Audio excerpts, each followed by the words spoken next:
new to our platform, and we are going to be bringing you some fun and politics, right? Because we're fun.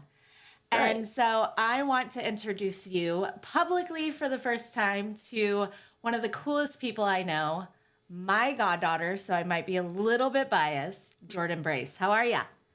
Hi, I'm great. How are you? I'm fantastic. Um, the weather is terrible. Oh, definitely. It's I don't so gloomy. know why we're having winter in almost June, but I'm over it. But we get to be comfy today. So, hello, comfy Right. hour. Yeah. So, It's supposed to be hot. It's weird. it is, right? Okay. So, Jordan, nobody on our platform knows who you are yet, other than the few interviews that, or the few speeches that you've done at different events.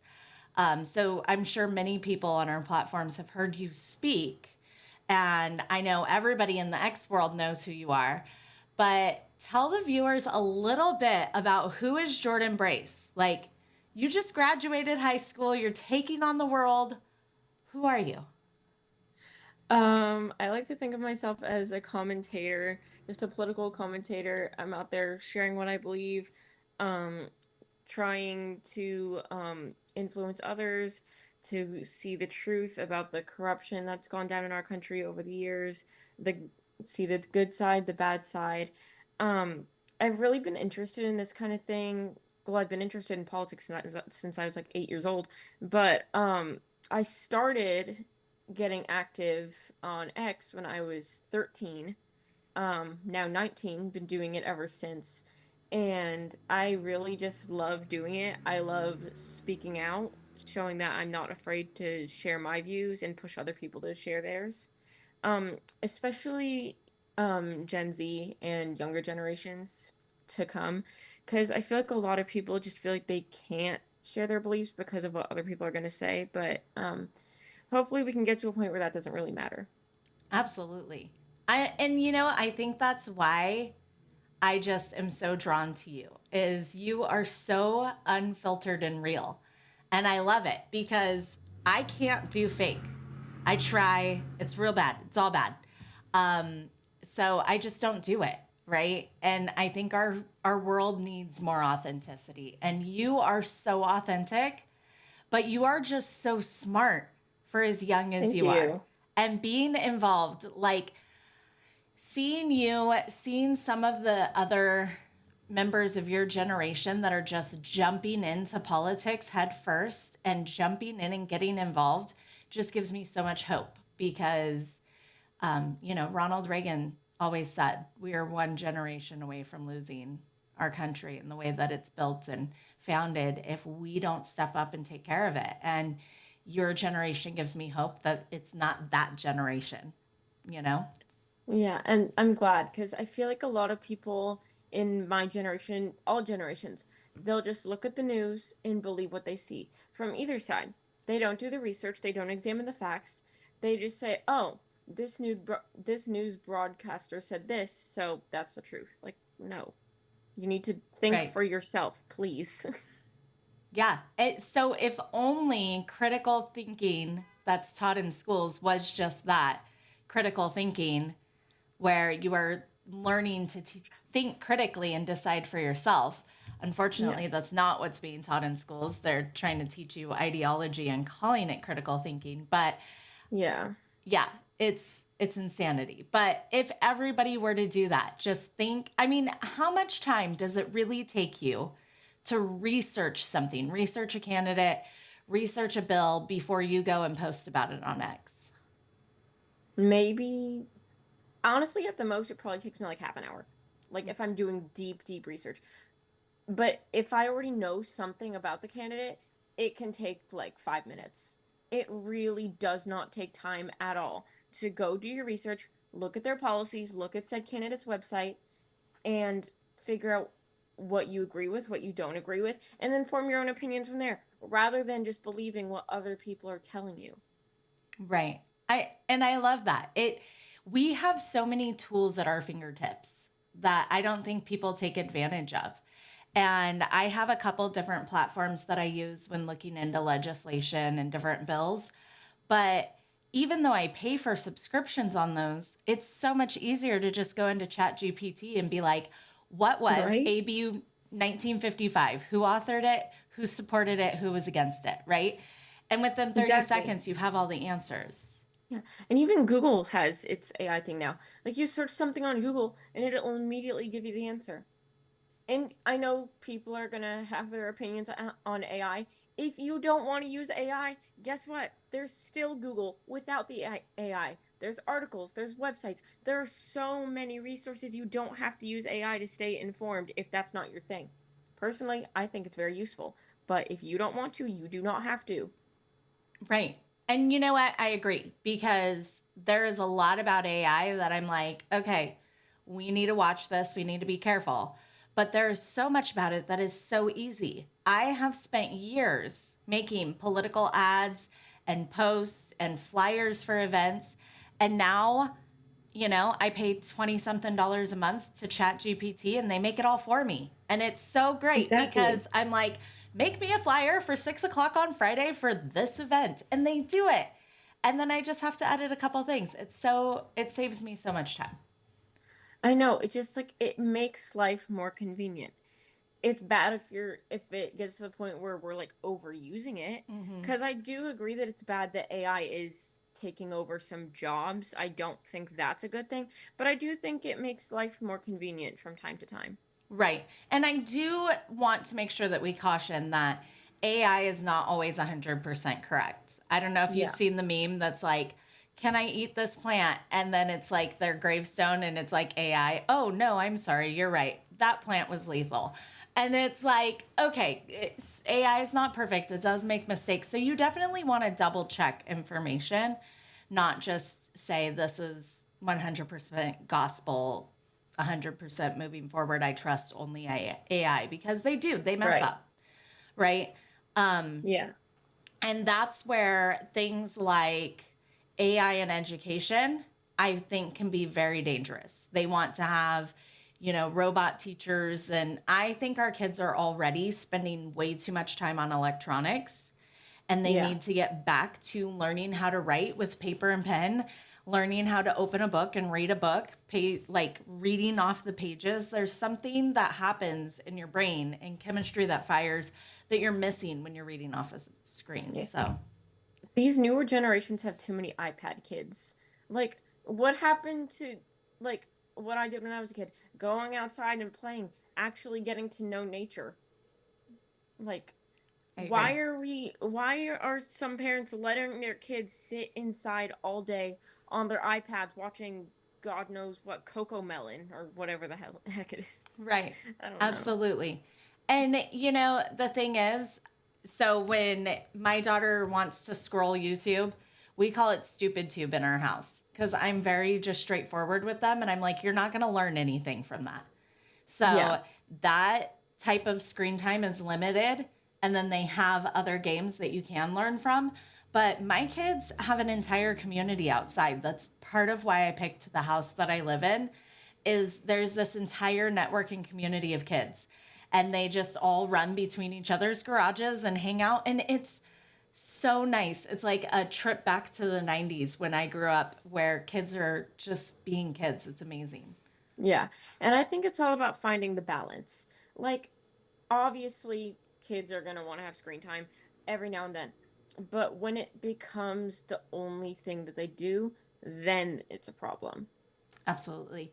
And it makes you socially awkward, right? Like Yeah. there is, again, that was a great word for it, balance.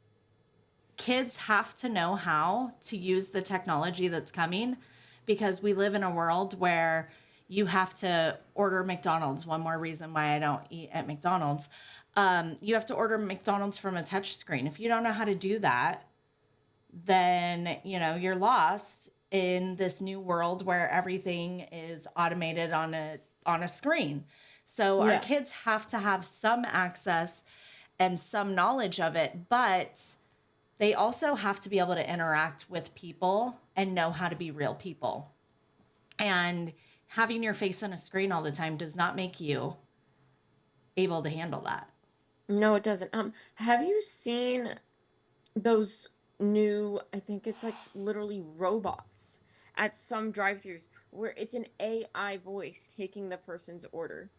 It's just taking Yeah, over our society. Screens are, it's, I don't know, we're just too comfortable with it. It's yeah. creepy. I know. You go through a Taco Bell drive-through, and now it's like when you call an 800 number for something, you're like, representative, representative. I know. I'm too picky to order through your AI. Like, yeah, no. It's insane. And I mean, so much of it is our society has taken what is convenient and then overused it to where now we're a society that's lazy, right? And Yeah, I was gonna say, like, I didn't want to go too far, but I was gonna say, like, our society has gotten lazy. it really has. And, there was a quote by one of our founding fathers that was used a lot during COVID. And I have it on one of my sweatshirts. It's one of my favorites. But they said, those who choose comfort or safety for freedom deserve neither, right? And that's what's happening when you're like, oh, I'm going to take the easy way. Oh, I'm going to do this just in case. Oh, well, it's more convenient, so I'm going to do this. And then we're sacrificing our freedoms because we live, I mean, you and I especially live in California. And we have a legislature that is so quick to be like, ooh, they like this creature comfort. Let's find a way to make that legislation so that we can then take away something else, right? And so they're implementing 15-minute cities. They're implementing areas. I mean, in New York, there's structures that you can live in, work out in, go to school in, shop in, all in the same building, and you never need to leave. Like, we're going to Yeah. end up on an episode of WALL-E if Oh, we definitely. like. Like, that's what we're turning into. Exactly. Like the big fat people in the chairs that move all on their own. It's honestly scary to think about. Yeah, I don't want to be in a society like that relies on technology to do everything for it. And that's part of why social media is scary. Because like you said, these corrupt legislatures, especially in California, are getting all this information from social media. They're seeing, oh, the people want this. So we're going to manipulate this policy to look like one thing, but it's actually another thing. yeah. No, it's insane. And I think that we as Californians have failed miserably. Because if you look at just this week in the legislature, in the assembly, they passed the Stop Nick Shirley Act, right? And that passed 49 to 19. We have seats in the California Assembly. It's up for election every 2 years. The entire assembly can get flipped over. And that's how we, the people of California, can hold our elected officials accountable. And we have seats of Democrat incumbents who have ran unopposed. Nobody, not one person is running against them. Look at the voting record. Is your life better? Is gas cheaper? Are groceries cheaper? Can you afford to live in California? Or are you one of the people that's looking into U-Haul prices so you can flee? Like, it's insane to me why nobody would run against somebody who is causing all of this. Same people who seem to love our governor and just the entire California legislature, those same people are moving to southern states for college, for work, for whatever they're doing because it's cheaper to live there. Sorry, I'm not seeing a correlation. How can you love the government but hate what the government's doing for Hate our the state? outcome. It really doesn't make any sense. It's because people are not doing what you said and taking the, 15 to 30 minutes to look at what is this really going to do to us, right? Oh, okay. So people started questioning the train to nowhere, right? Why do we have this project that's taken however many years and cost however many millions of dollars, yet you can drive by it and if you blink, you miss it because there's only this much track made?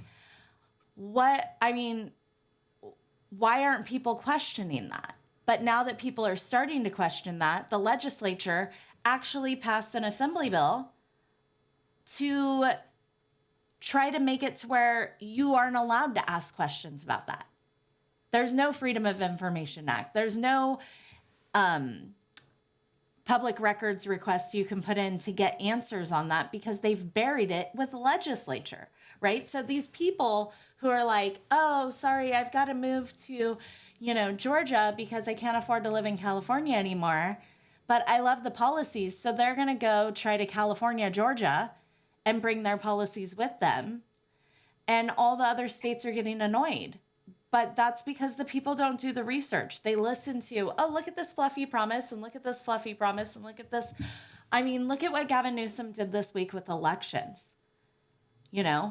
Trump said, we're going to have people at the polling places making sure that only legitimate people are voting, to make sure nobody's bringing in extra ballots, to make sure there's not any type of fraud because people seem so concerned they don't want to vote. And then Gavin Newsom says, we're going to make it illegal for law enforcement to be anywhere near a polling place.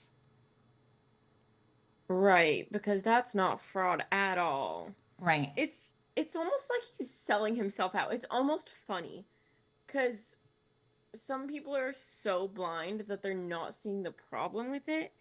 But the people that actually take off the rose-colored glasses and can see what he's doing are calling him out on it. Both Republican and Democrat can see that he's not a good governor. He's not good for our state. And I'm so glad that he cannot serve another term because we don't need 4 more years of that.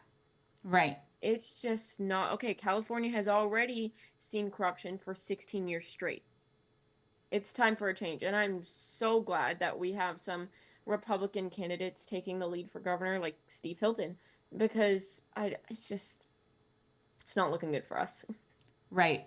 And, I think, and it's funny because, we did this on X yesterday when somebody decided to be ridiculous. I love that you are involved. I love that you are educated and I love that you do your own research, right? And so you are pro Steve Hilton. And I've told you my thoughts. I've told you my concerns. I love that both sides of the aisle are saying enough is enough. This government no longer represents us. And that's why, for me, in the primary, I'm going with Lewis Herms because I think that there are people that have been disenfranchised by both parties. They're saying the California State GOP doesn't represent me and the Democrats don't represent me. So for me, I think our only hope is going with somebody that's more of an independent. But I will say that even though you and I could be like as close as humanly possible and want 2 different candidates, I think there are so many great races and so many great candidates on this ballot that so many people can agree on. Like Sonia Shaw, superintendent of public instruction. She is so powerful and so awesome. She may just win in the primary with 50% plus 1. And they are so scared. They're trying to create legislation to take away the power of her position. It's insane. I know. They're terrified. It's no longer Democrat versus Republican. Whoa. It's the government versus the people at this point.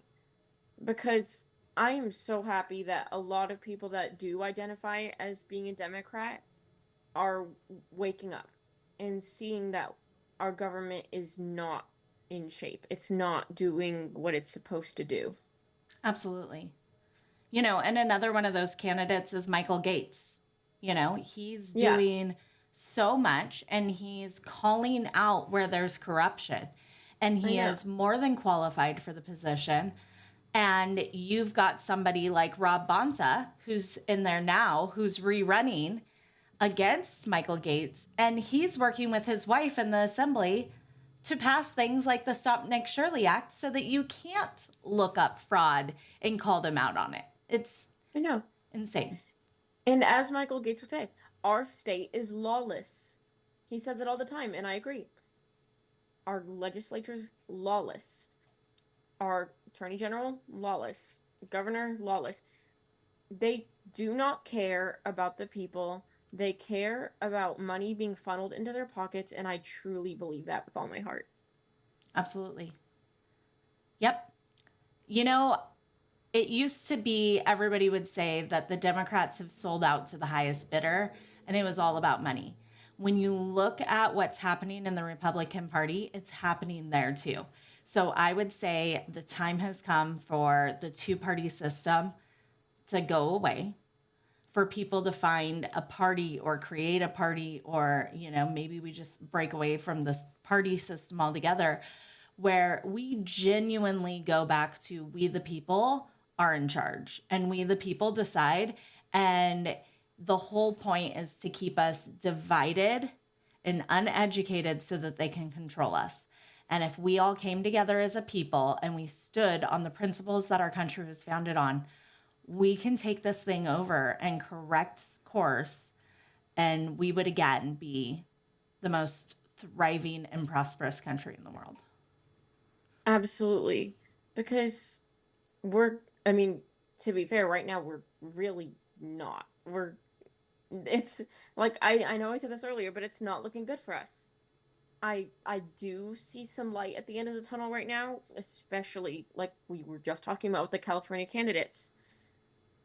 But the division is just so severe, and I'm really hoping that it can be repaired, because that is the number one thing that is destroying our country. It's the division among the people that think that they have to hate each other because they voted for different candidates. It's really just insane. It really is.